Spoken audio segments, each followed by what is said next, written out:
Hey everyone, Simpi here with a video update of my newest completed saber. This one I have named Ancient Ally. The whole idea of this saber is that I wanted it to look old and used, however, I wanted it to retain the look that each owner or the owner had taken very good care of it while he or she had it in their care. So it's got some mild weathering on it, and it's got the occasional scuff and scratch mark that I feel would just be inevitable over the years for someone's weapon of war. This saber is special to me also because it contains a lot of things in it that I hadn't done before. Things like the custom overlay and the weathering, my first PCL install. So kind of a lot of things just put into one saber I'm a little, it holds a special place in my heart, if you will. Also because it's mimicking the look of my first sync tube build that I made. And it also contains the very first LED that I owned and worked on, and the one that was in my original sync tube saber. So it's kind of like a passing of the torch type thing, like a sync tube V2, if you will. That being said, let's go ahead and get into it. As you can see, it's a MHS-based saber. It's got a custom cut overlay here that I've painted flat black, and let's see, I painted it and baked it 3 times with 2 coats of a matte clear coat on it that I baked twice. So I guess it's been baked 5 times in total. But I wanted the overlay to look a little different. I always loved the nice classic S-curve overlays and that kind of thing, but I wanted this one just to be a little different.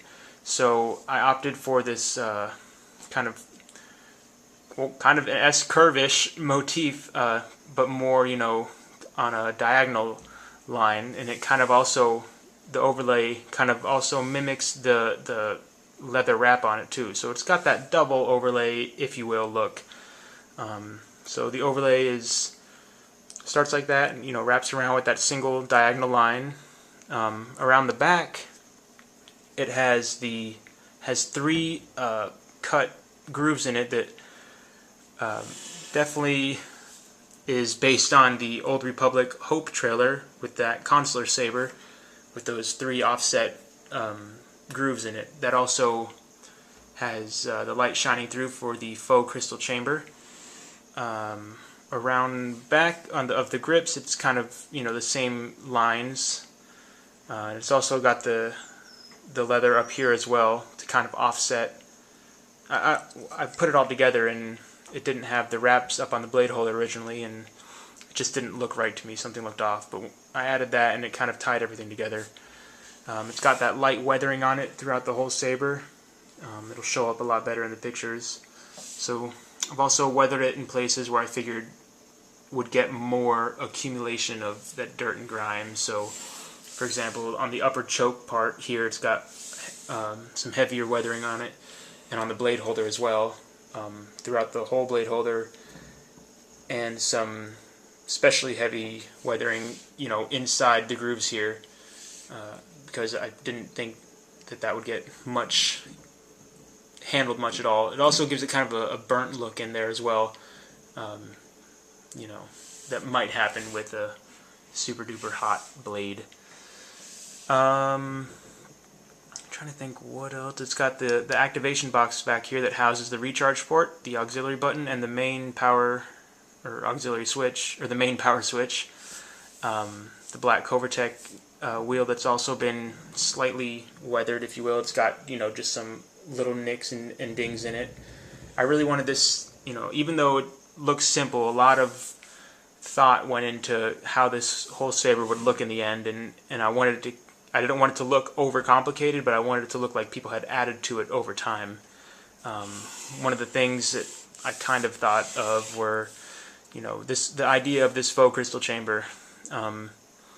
Maybe when the original saber was built, maybe this area housed the switch, and it got damaged, and for some reason, or another owner decided that he or she didn't like the switch there and liked the rear control box, so they repaired it by housing, everything back here, and where this big hole was, where the switch was, or where it got damaged, now has the overlay over it and houses, so it's got that faux crystal chamber now. So just little things like that that I thought of that I really wanted. I wanted it to be practical. I wanted everything on it to have a practical look to it and to be there for a reason. So, you know, the grips, same kind of idea, just there for practicality, grip reasons. And then the overlay was put there and it matches that same grip pattern of the diagonal lines. So enough jibber jabber. Pull the kill key.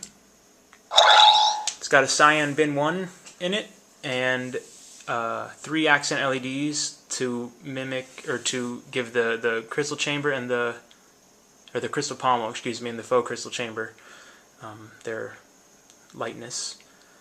So let's dim the lights a bit.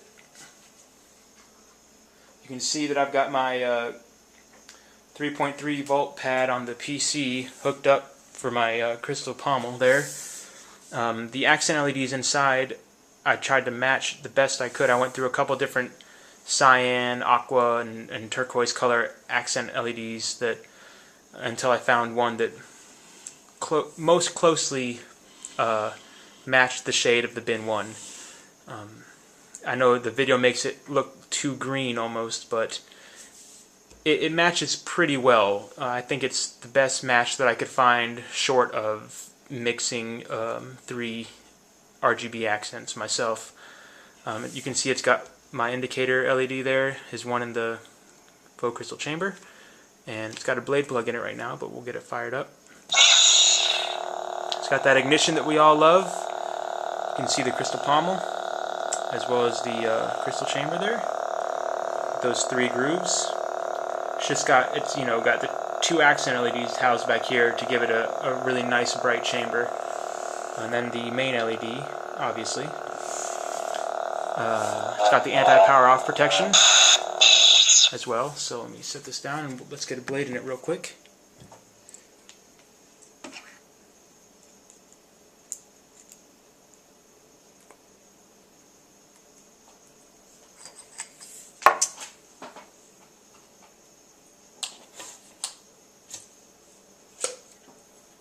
Another quick thing is that the overlay itself is actually held in place by a reverse screw method. I can't remember. I know I'm not the first person to do this. I've seen it before. Can't remember where, but basically the overlay, there's no screws visible holding it into place. I just really could not find a place that where I thought that it would look good for there to be, like, a button head screw there. So what it has is I drilled and tapped a hole in the MHS piece under here, and so right about right here it's got a set screw coming up from the inside that's kind of press fitting this overlay right in place, and it's quite sturdy. If I needed to, I could add another set screw, maybe right here in the center under here, but so far I really haven't needed to add anything else. It's done well under its current stress. So fire it up. It's got that nice bright cyan bin 1 looking blade to it. It's got the flicker of the PC going. I didn't really mess with the settings too much. I found that I kind of liked the stock settings on the PCL. So it's got the blaster block, blade lockup, speakers housed right about here, so it's got some really good resonance space. Speakers basically directly under this screw. Calm down now. So there it is in all its glory. This is Ancient Ally. Thanks for watching, everyone, and we will see you soon.